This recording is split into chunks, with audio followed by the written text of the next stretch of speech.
அப்பா எனக்கு சின்ன ஏதாவது செஞ்சு தரீங்களா? செஞ்சுட்டா போச்சு.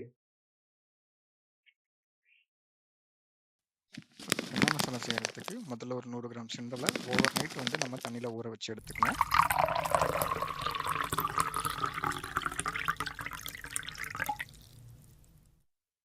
இப்போ ஊறின சுண்டலை நம்ம குக்கரில் ஒரு 4 கிராம்பு ஒரு பிரிஞ்சில் போட்டு 5லேருந்து 6 விசில் விட்டு எடுத்துக்கிறோம்.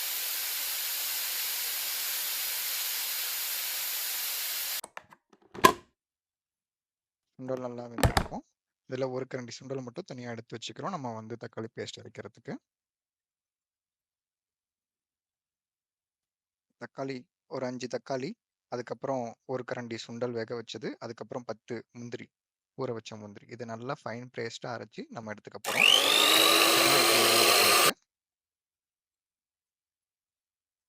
அடுத்தது குக்கரில் பட்டை, கிராம்பு, ஏலக்காய், பிரிஞ்சி இலை சேர்த்துட்டு வெட்டின பொடியாக நறுக்குன வெங்காயத்தை ஆட் பண்ணிக்கிறோம்.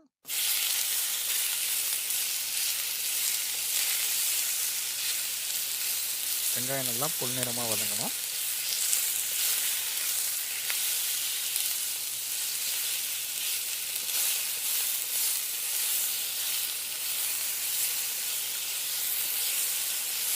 இது கூட நம்ம இப்போது 2 ஸ்பூன் இஞ்சி பூண்டு பேஸ்ட் ஆட் பண்ணி நல்லா குக் பண்ண போகிறோம்.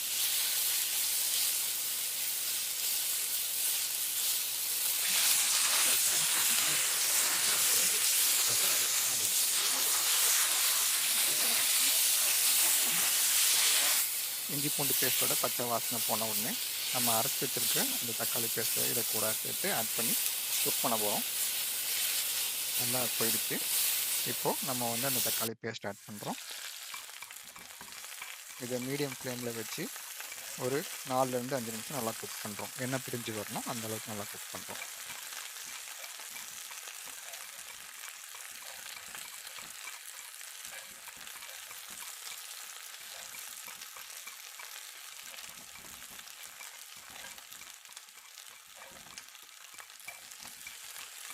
நல்லா எண்ணெய் பிரிஞ்சு வந்துடுச்சு. இப்போ வந்துட்டு நம்ம மிளகாத்தூள், ஜீரகத்தூள், அதுக்கப்புறம் கறி மசாலா 2 ஸ்பூன் ஆட் பண்ணிவிட்டு நல்லா மிக்ஸ் பண்ணி விட போகிறோம்.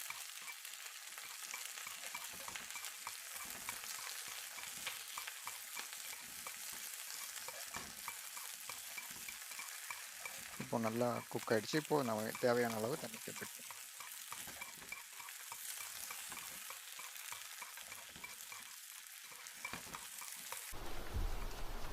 இப்போது நம்ம வந்து சுண்டல் வேக வச்சு எடுத்துருக்கோம்ல, அதை இது கூட ஆட் பண்ணிக்கிறோம்.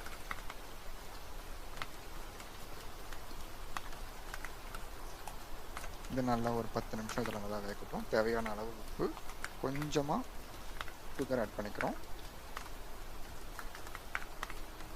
இப்போது கஸ்தூரி மேத்தி, கொத்தமல்லி சேர்த்து இறக்கிட்டோன்னா ஒரு சுவையான சன்னா மசாலா ரெடி. வீட்டில் ட்ரை பண்ணி பாருங்கள் ஃப்ரெண்ட்ஸ். பிடிச்சிருந்தா வீடியோ லைக் பண்ணுங்கள், ஃப்ரெண்ட்ஸுக்கும் ஃபேமிலிக்கும் ஷேர் பண்ணுங்கள். தேங்க்யூ.